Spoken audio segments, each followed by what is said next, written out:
매해 우리가 성탄절을 맞이합니다. 여러분들에게 올해의 성탄절은 어떠한 의미로 다가오고 계십니까? 사람은 나이가 들고 성숙해짐에 따라 생각이 바뀌고 관념이 바뀌곤 합니다. 성탄절도 마찬가지겠죠.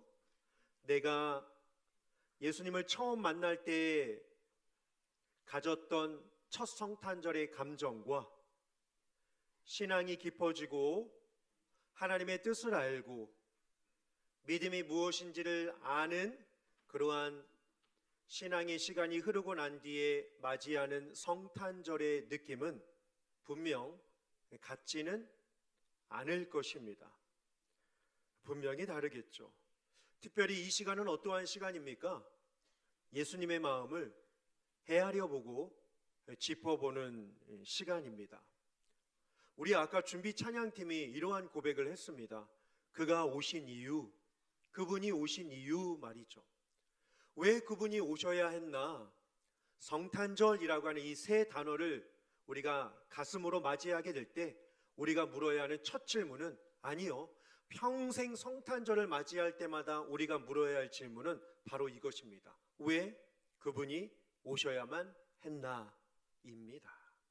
왜 하나님이 오셔야만 했을까요? 근본적인 질문을 각자에게 던지는 시간이 성탄절입니다. 이곳이 어떠한 곳인지 누구보다 잘 알고 계시는 분이십니다. 환영받지 못하는 곳입니다. 박해를 받는 곳입니다. 벌거벗긴 채 죽을 것을 아셨는데 왜 오셨을까요? 사람은요, 낮은 곳에 가기 싫어합니다. 그리고 힘든 곳은 더욱더 싫어하죠. 작업 현장을 보면 힘들어하는 일들을 사람들이 많이 하지 않는다라고 합니다.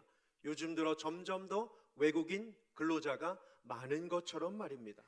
힘든 일, 대접받지 않는 일, 누가 가려 하겠습니까? 예수님이 이 땅에 오신 이곳은 어떠한 곳입니까? 대접받을 수 없는 곳이었습니다. 체면이 구겨지는 곳이었습니다. 조롱받는 곳임을 굳이 올 필요가 있으셨을까요?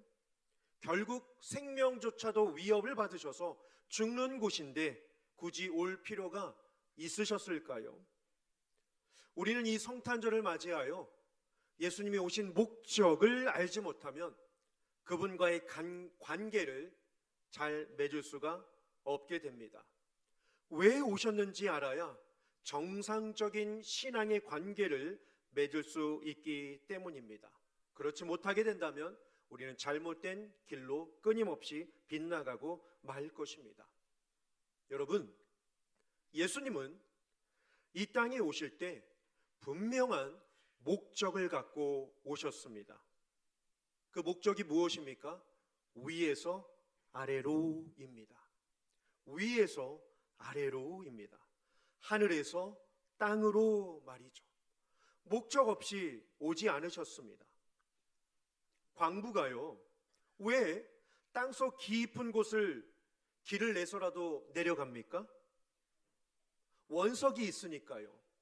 금, 은, 다이아몬드, 광석이 있기 때문에 내려갑니다. 내려가는 목적이 있죠. 또한 올라가는 목적도 광부는 가지고 있습니다. 거기에서 마냥 우와 금이네, 우와 은이네, 우와 원석이네 라고 하면서 그 지하 동굴에서 주저앉지 않습니다. 누가 그게 좋다고 주구장창 거기에서 살겠습니까? 캐서 위로 올라가지 않겠습니까? 올라가야 그 목적을 이룰 수 있기 때문입니다. 만약에 그 갱도 안에 누군가 갇혔다라고 상상을 해보십시오.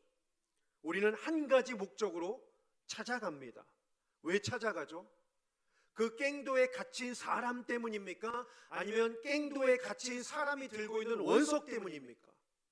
갱도에 갇힌 사람 때문에 그 사람을 살리려고 우리는 갱도에 갇힌 누군가를 발견하기 위하여 가게 됩니다. 왜요?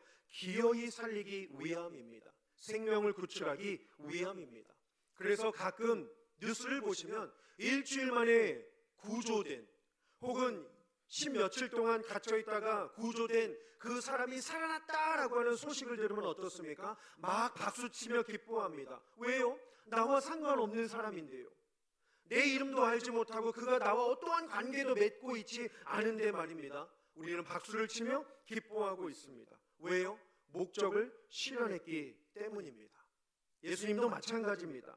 예수님은 하늘에서 누리시던 거 다 내려놓으시고 이 땅에 내려오신 목적이 있습니다. 왜 예수님이 내려오신 목적이 있을까요? 그 목적은 바로 무엇입니까? 우리는 그것을 한 단어로 표현할 수 있습니다. 바로 구원입니다. 주님이 이 땅에 오신 목적은 구원입니다. 여러분, 구원이 무엇입니까? 구원은 위로 우리를 건져 올리는 것이 구원입니다. 위로 우리를 건져 올리는 것이 구원입니다.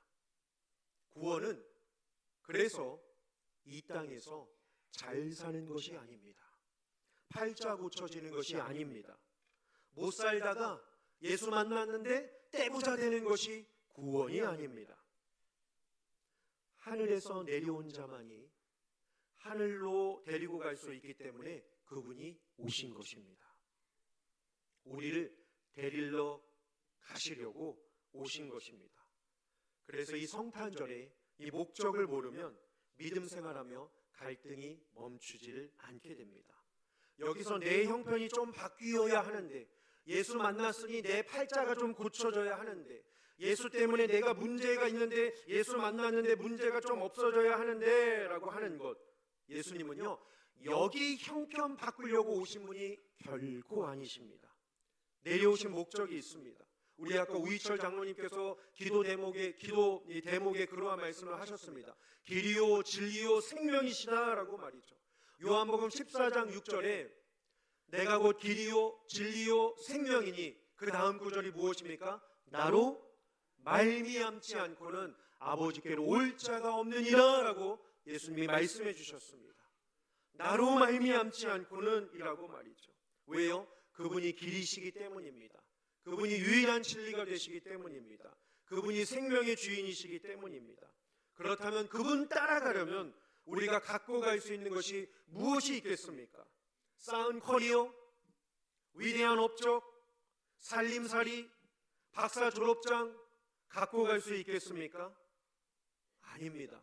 우리가 어디로 가는지를 아는 사람이라면 내가 여기서 무엇을 해야 하나? 내가 여기서 무엇을 해야 하나? 내가 그분을 따라가는 사람인데 뭘 하면서 따라가야 하나 생각하게 될 것입니다. 제가 오늘 새벽에도 그러한 말씀을 드렸습니다. 믿음이란 어디서 오는지를 알고 누구에게로 가는지를 아는 사람이 믿음의 사람이다라고 말이죠. 어디서 오는지를 알고 누구를 만날지를 아는 것이 믿음의 사람이다라고 하는 사실입니다. 성탄절은요 소원을 빌고 소원이 이루어지는 것을 바라는 시간이 아닙니다. 그건 어릴 적의 생각이겠죠. 적어도 성인이라면, 적어도 신자라고 한다면 그분이 오셨다는 것이 내게 얼마나 큰 의미가 있는지, 왜 우리가 이 절기에 이곳에 모여 예수님을 찬양하고 그분의 오심을 기뻐해야 하는지 우리는 다시 한번 깊이 생각해 보아야 할 것입니다. 사도 바울을 보십시오. 예수님이 하나님이라는 것을 누구보다도 부인했던 사람입니다. 인정하기 싫었습니다. 격분했던 자였습니다.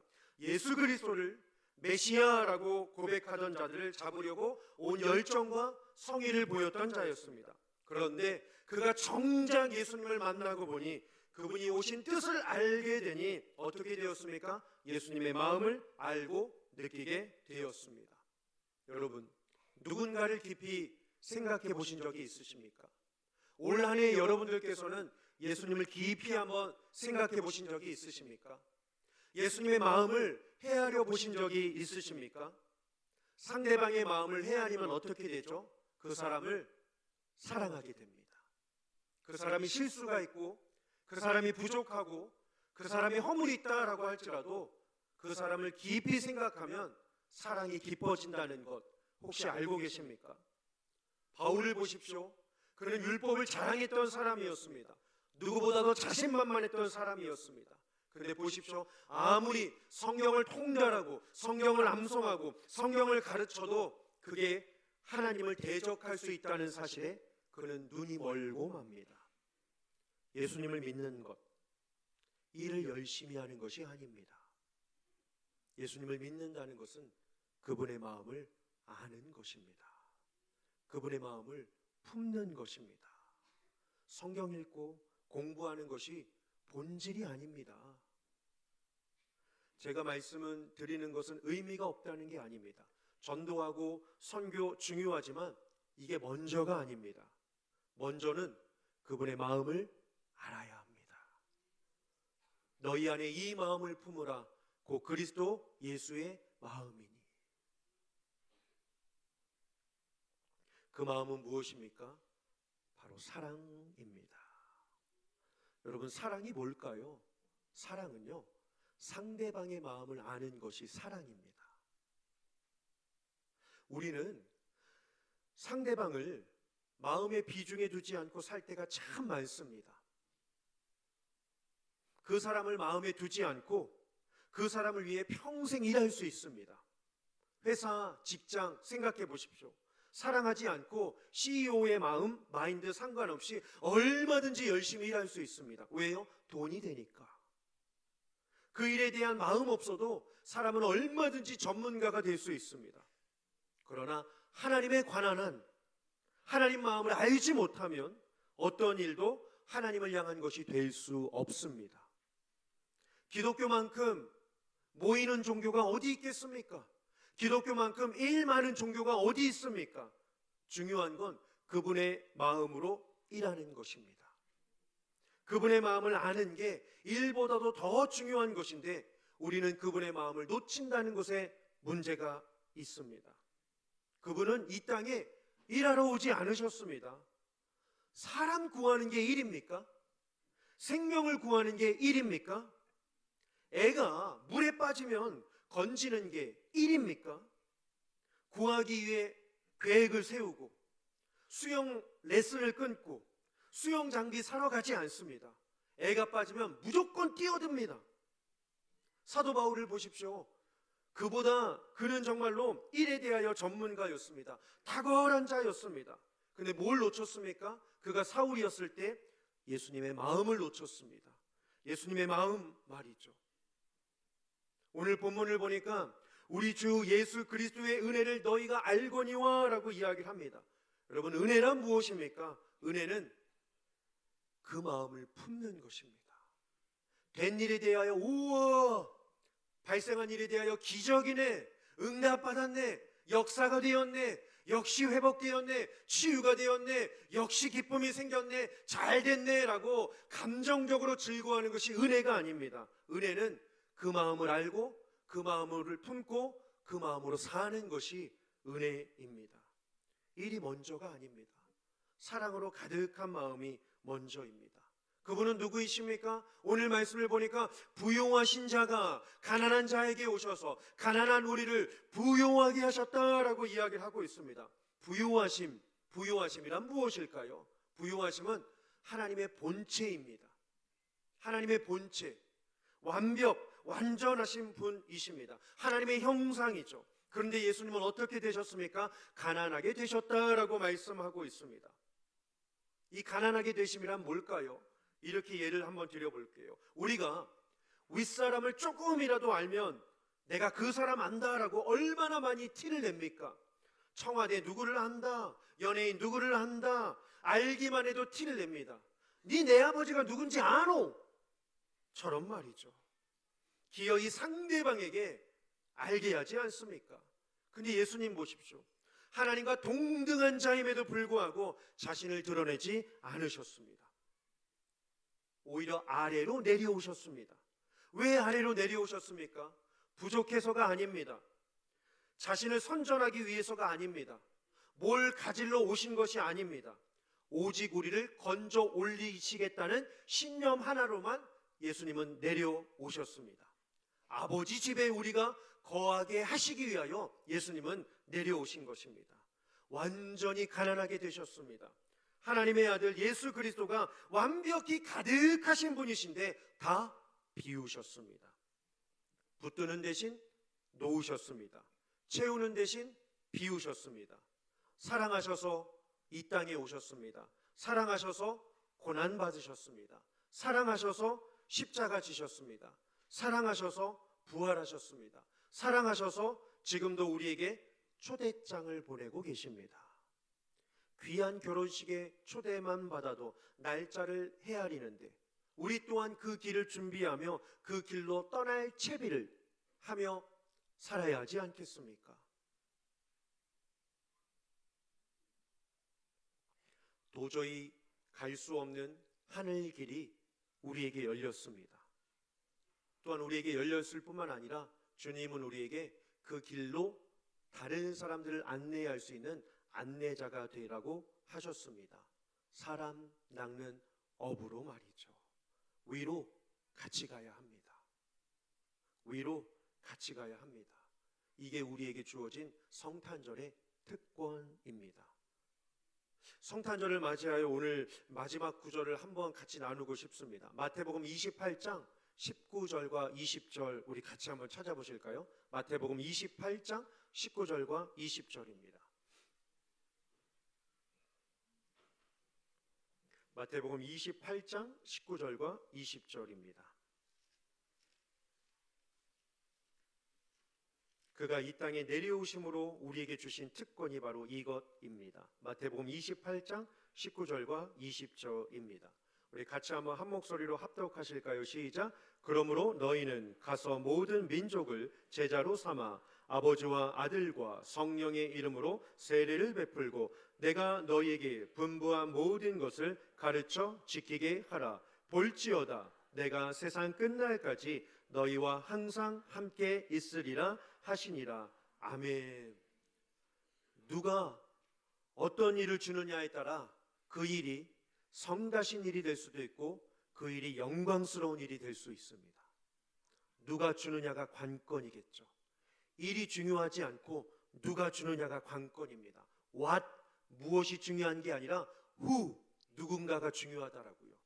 누가 이 일을 주었느냐가 중요합니다. 누구냐에 따라서 그 일이 성가신 일이 될 수도 있고 그 일이 영광스러운 일이 될 수 있습니다. 누가 주셨습니까? 사람의 힘으로는 결코 만날 수 없는, 한 번 만나기도 힘든 하나님께서 우리에게 이러한 특권을 주셨습니다. 책임이 아니라 특권입니다. 책임이 아니라 특권입니다. 두 가지 차이가 뭘까요? 자녀를 기르는 것이 책임일까요? 특권일까요? 특권입니다. 왜 그런지 아십니까? 기쁨이 있기 때문이에요. 기쁨이 있기 때문이죠.